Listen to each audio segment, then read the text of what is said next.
Bonjour donc mes chers élèves. Donc je continue toujours avec les exemples de l'application de la loi de Hardy-Weinberg. Je signale que ce cours bien sûr concerne les deuxièmes bacs options SVT et sciences maths. Alors on va résoudre un petit exercice. Voilà pour appliquer la loi de Hardy-Weinberg. Alors chez la race de moutons rambouillet, la couleur de la laine est contrôlée par deux allèles. Un allèle dominant grand B codon pour la couleur blanche, et un allèle récessif, N, petit n, codon pour la couleur noire. Un troupeau de cette race de moutons se compose de 891 individus à laine blanche et 9 individus à laine noire. Alors, voilà le donné. Si on considère que le gène étudié est porté par un autosome, donc l'exemple c'est un gène autosomal ici, et que le troupeau forme une population en équilibre de Hardy-Weinberg, calculer les fréquences des deux allées dans cette population. Donc, Inch'Allah, on va répondre. Donc, les réponses, voilà, les réponses. On va répondre ensemble à cet simple exercice. Voilà. Alors, le gène étudié, donc, voilà, est autosomal. Qu'est-ce que ça veut dire autosomal? Voilà. Porté par un chromosome non sexuel. Alors, les deux allèles, il s'agit ici d'une dominance complète, voilà. Donc, l'allèle dominant, alors l'allèle dominant, donc B étant l'allèle dominant, voilà, dominant. D'accord. Petit n étant bien sûr l'allèle récessif. Donc, puisque là, ici, il s'agit bien sûr de deux allèles, donc on aura donc trois génotypes. Hein. On aura, on la grande ici, bien sûr, on aura trois génotypes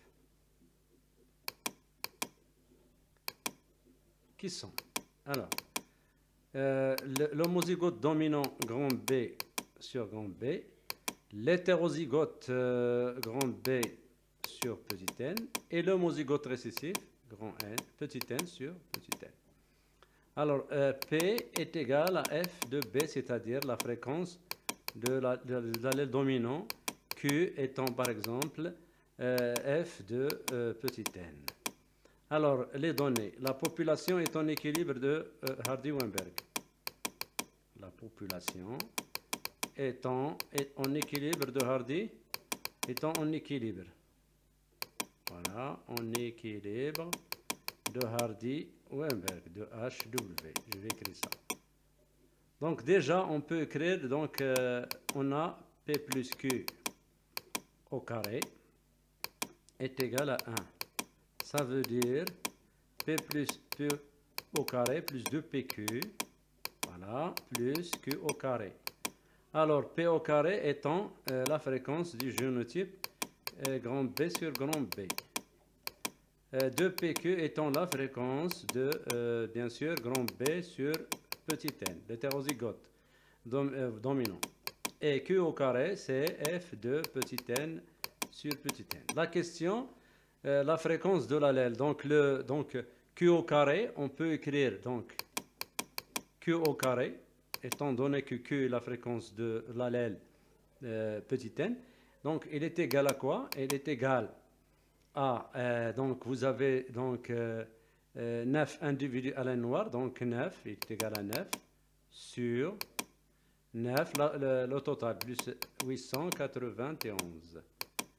Il est égal à 9 sur 900, qui est égal à 1 sur 100, qui est égal à 0,01. Donc, Q est égal à racine de 0,01 est égal à 0,1. D'accord?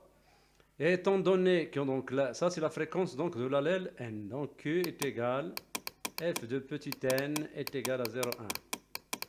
D'accord? Alors, f de grand B est égal à P. Étant donné que P plus Q, la population est en équilibre, donc P est égal à 1 moins Q, il est égal à 1 moins 0,1, il est égal à 0,9.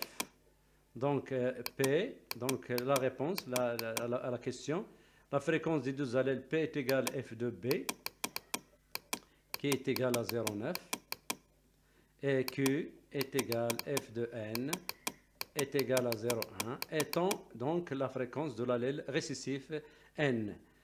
Vous pouvez donc calculer, si vous connaissez donc les deux fréquences, vous pouvez calculer par exemple la fréquence de l'hétérozygote, donc grand B sur petit n, elle est égale à 2pq par exemple. Par exemple, si on vous demande ça, donc 2 fois 0,9 fois 0,1, vous trouverez donc c'est 0,18, c'est la fréquence de l'hétérozygote, donc B sur N. Vous pouvez aussi calculer la fréquence de l'homozygote dominant.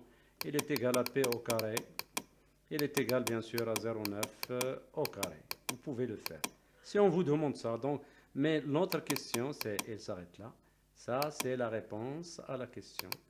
Donc, abonnez-vous toujours à votre chaîne SVT plus Kerbal.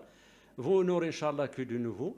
Donc, l'exemple étudié ici, c'est un gène autosomal à dominance complète.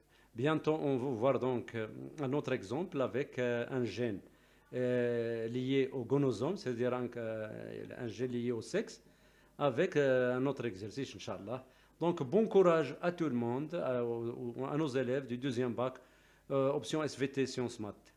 Il y aura d'autres vidéos, Inch'Allah, d'exemples de l'application de Hardy-Weinberg. Bonne chance, abonnez-vous à cette chaîne. Merci à tous.